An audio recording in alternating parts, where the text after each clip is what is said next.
P T I رہنما شاہ محمود قریشی اس وقت news conference کر رہے ہیں۔ لگا سکتے ہیں اور کھچا کھچ بھرا ہوا ہو میدان، اس کے باوجود آخری لمحے تک لوگ موجود تھے۔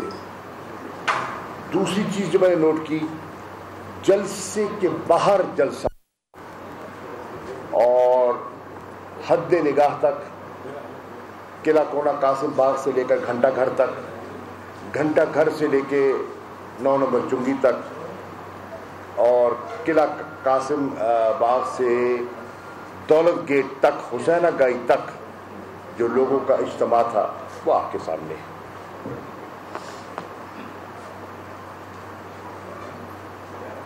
میں نے خان صاحب سے بڑی واضح گزارش کی، جہاز میں اکٹھے تھے، میں نے کہا انشاءاللہ جو میں آگے دن دیکھ رہا ہوں اس میں ایک لائن لگ جائے گی تحریک انصاف کی ٹکٹوں کی خواہش مند حضرات کی الیکشن سے پہلے، یہ میری پیشن گوئی ہے، اور انشاءاللہ الیکشن کے بعد اور 2/3 میجورٹی کے بعد وزارت کے خواہش مندوں کی لائن لگ جائے گی۔ میں نیک نیتی سے کہہ رہا ہوں کہ جو مجھے اللہ نے عزت دے دی ہے، مجھے اب کوئی عہدے کی یا وزارت کی طلب نہیں ہے۔ میں نے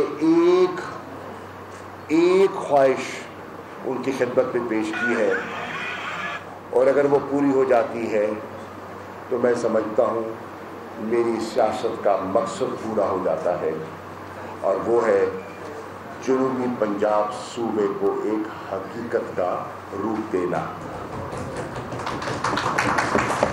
میں نے جہاز میں بھی ان کو ایکسپلین کیا اور مختصر ٹائم میں آپ کے سامنے بھی رکھا کہ یہ جنوبی پنجاب کی جو تحریک ہے یہ آج کی نہیں ہے۔ فیلڈ مارشل ایوب خان کے زمانے میں بھی ایسی شخصیات ہیں جن نے اس کا تذکرہ کیا۔ پرانے ریکارڈ کے مطابق میرے والد نے بھی اس کا ذکر کیا۔ 62-64 کا یہ پیریڈ ہے۔ 70 کی دہائی میں آپ واقف ہیں، تاج لنگا صاحب اور دیگر شخصیات تھیں جو آج نہیں ہیں، وہ بھی ذکر کرتے رہے۔ 1988 میں جب بینظیر بھٹو صاحبہ تشریف لائی تھی شنگریلا ریسٹورنٹ میں، انہوں نے بھی وعدہ فرمایا تھا، اور جب اس مطالبے نے تقویت اور زور پکڑا تو نہ چاہتے ہوئے نواز شریف اور شہباز شریف صاحب نے بھی کہا ہاں ہم جنوبی پنجاب کے مخالف نہیں ہیں، لیکن بہاولپور کا بھی انہوں نے ذکر کر دیا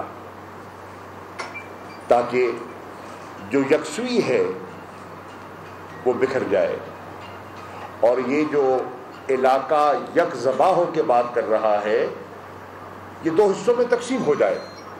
یہ ایک پلان ہے جو جنوبی پنجاب کو نہیں چاہتے کہ حقیقت بنے، وہ گائے بگاہے، جس کو انگریزی میں کہتے ہیں نا ٹروجن ہارس، اس کا کردار ادا کرتے ہیں اور یہ شوشہ چھوڑتے ہیں۔ اس میں کچھ لکھاری بھی ہیں اور کچھ سیاستدان بھی ہیں۔ بہرحال وہ در پردہ نہ کہتے ہوئے بہت کچھ کہتے ہیں۔ میں آپ کی خدمت میں عرض کر رہا ہوں، اور میں نے اپنے چیئرمین کو یہ باور اور سمجھانے کی یہ کوشش کی ہے کہ آپ جنوبی پنجاب کا جو مطالبہ ہے اس کی تاریخ کو سمجھیں۔ یہ راتوں رات یہ کوئی سیاسی مطالبہ فقط نہیں ہے، یہ اکنامک نیڈ ہے، یہ سوشل ریکوائرمنٹ ہے، یہ ایگریرین علاقہ ہے، اور لوگ زراعت سے منسلک ہیں بل واسطہ بلا واسطہ. 60 کی دہائی میں ایوب خان صاحب نے مذاکرات کیے ہندوستان کے ساتھ اور سندھ طاس انڈس واٹر ٹریٹی.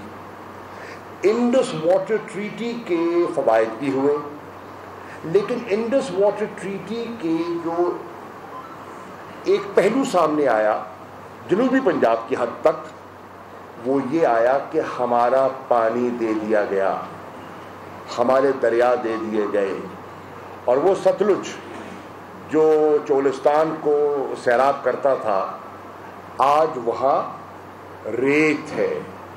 آپ ابھی چلے جائیں، پل کے اوپر سے گزرے تو آپ کو ایک بوند پانی کی دکھائی نہیں دے گی. تو ایک سینس آف ڈپریویشن پیدا ہوا، اور اس کا امپیکٹ لوگوں کی معیشت پر ہوا، لوگوں کی جیب پر ہوا، روزگار پر ہوا. اس کو بھی آپ ذہن میں رکھیے. ذوالفقار علی بھٹو آئے 70 کی دہائی میں، اور ملتان شہر نے ان کو بڑی عزت دی، اور جہاں آج میں جس علاقے میں ایم این اے ہوں، یہ وہ علاقہ ہے جس نے بھٹو کو ایم این اے بنایا تھا. بھٹو صاحب نے بہت کام کیے، اور سندھ کی محرومی کو سامنے رکھتے ہوئے، سندھ کی پسماندگی کو سامنے رکھتے ہوئے، بجا طور پر انہوں نے سندھ کے دیہاتی علاقوں کے لیے ایک امپلائمنٹ کوٹا مختص کیا. کیوں کہ دور افتادہ سندھ کا بچہ سندھی جو سانگڑ میں ہے، میرپور خاص میں، عمرکوٹ میں، تھر پارکر میں، اس کا کالج، اس کی یونیورسٹی کا معیار کراچی کی یونیورسٹی اور معیار کے مطابق نہیں ہے. وہ چاہے کتنا ہی قابل کیوں نہ ہو، وہ کمپیٹ نہیں کر سکتا. نتیجہ کیا ہوگا کہ ہمارے کراچی کے لائق بچے، مستحق بچے آگے ضرور آئیں گے، اور ان کو آنا چاہیے. سندھیوں میں احساس محرومی پیدا ہو جائے گا، اور ہم کیا ہیں؟ ہم وفاق ہیں.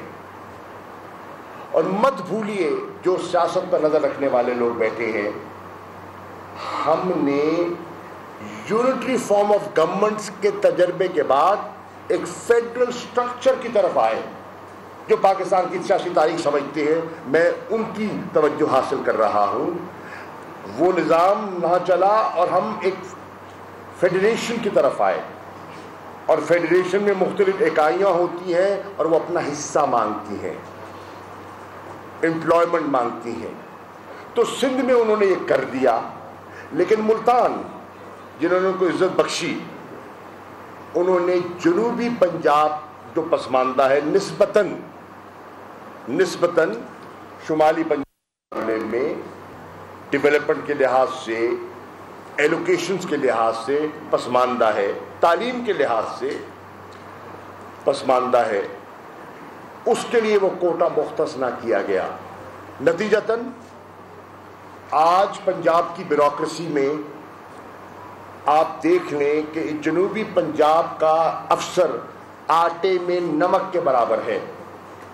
میں کہتا ہوں ایک سروے کروا لیا جائے، ٹوٹل پنجاب کی بیوروکریسی کی اسٹرینتھ کتنی ہے، اس میں اپر پنجاب کے لوگ کتنے ہیں اور سدرن پنجاب کے لوگ کتنے ہیں. ہماری آبادی 32% ہے پنجاب کی. کیا سروسز کوٹا میں ہم 32% ہیں؟ کیا جنوبی پنجاب کی بیٹی بیٹا لائق نہیں ہے، حقدار نہیں ہے، مستحق نہیں ہے؟ ہے، مواقع نہیں ہیں. کھلاڑی آپ بہت اچھا پیدا کر دیں، اس کو آپ گراؤنڈ نہ دیں، اس کو آپ ٹریننگ نہ دیں، وہ نکھرے گا کیسے؟ یہاں ٹیلنٹ پہ کمی نہیں ہے،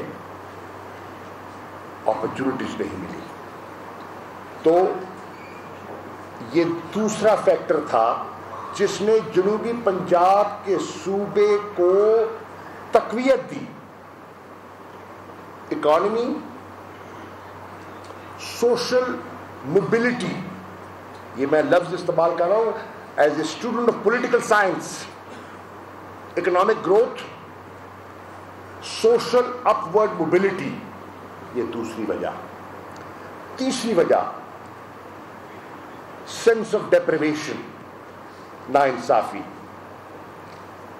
پنجاب میں پچھلے 30 سال صاف کے وائس چیئرمین شاہ محمود قریشی اس وقت ملتان میں. سبسکرائب کریں اور بیل دبائیں تاکہ کوئی خبر رہ نہ جائے.